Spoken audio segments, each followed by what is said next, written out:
One of the questions we get asked most of the time is, what is your curriculum like? Our curriculum is housed on a learning management system called Pearson Connexus. When the student logs on, they will see a screen that looks similar to this. Every student, 6th through 8th grade, will be enrolled in the 4 core content classes, science, math, social studies, and English. Students will also be enrolled in a Kansas redesign class. In this case, 6th graders are in a class called Generation Me, which is a combination of all your 4 core content classes working together. It's project-based and follows the Kansas redesign model that Andover would like to proceed with. 6th graders are also enrolled in computer basics and keyboarding. And then they also just have this extra class that's basically just, it helps them review how PCX works, and then gives them videos and suggestions to do things within PCX. And then it also is a place for us to post announcements to allow students to see what we have going on at the school. 7th graders, their screen will look very similar. They were also enrolled in the same 4 core content classes. Next year, though, there will be a little bit of a different class in that Generation Me will be a class called Open for Business. And then 8th grade is the same thing. 8th graders are also enrolled in health, but the 8th graders next year will be enrolled in a class called Are We There Yet? So that's how you can see a little bit of a difference between those classes. Taking a little bit of a deeper dive into a sample 8th grade students, you can see what happens here. We say that this is basically like the locker of their school, and in it are the different books or the courses that they're enrolled in.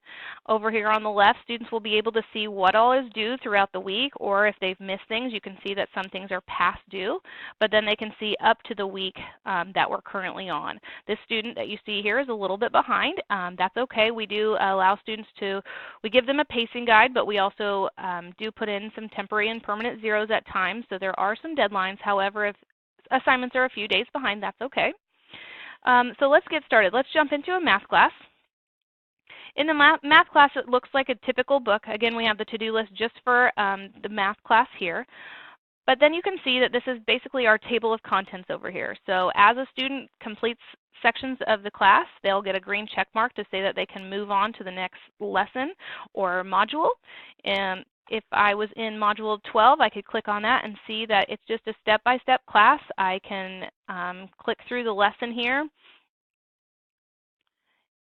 So there'll be a few pages of a lesson that they'll have to go through. Some of it's very interactive. And every class will look a little different depending on what you're doing. And then when you're done with that, then you'll go and take a quiz on what you've learned.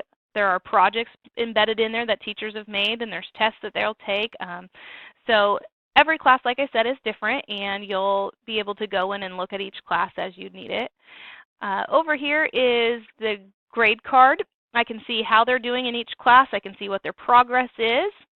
So we ask that parents look at that often. Let's click on an English class here. Within the English class, this teacher has it set up by week. So you can see that each week they have so many things to do, and they'll go through it, like we just said, one thing at a time. If I went to their grade just within that English class, I'm able to see what all grades they got, when things were due, when they submitted it, and then teachers are also able to leave some feedback. So if I click on this one right here, I can look and say that this teacher left some feedback here. Sometimes students will do things incorrectly, and this is a good place for them to come and look and see what feedback they would have gotten. You can see all the due dates throughout the entire semester, so students are able to look at all those due dates right from the beginning. Parents and learning coaches, we ask that they go in every day and check out how they're doing. I can see to the second what students are clicking on and what they're working around on. In English, right now they're reading a book, so the activity looks a little less than it should, but let's go to a math class here. So you can see that this student spent 21 minutes in math on Wednesday.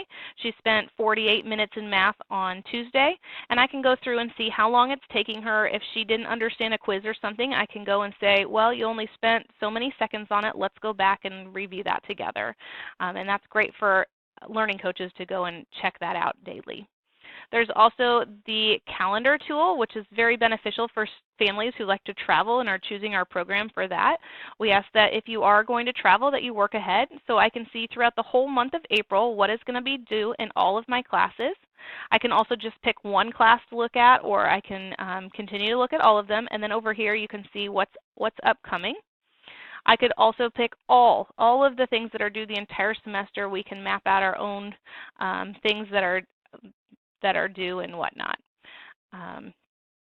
If I went to just one class in this month, you might see that just in this one class it looks a little different than when I have all of the classes up there.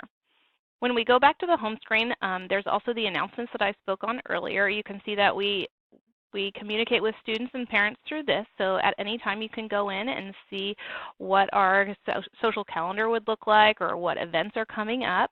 And we do ask that learning coaches and students go check this daily for new announcements. But you can see here just some sample calendars of what's coming up in the school year and what all activities we offer here. We hope to see you soon at Academy.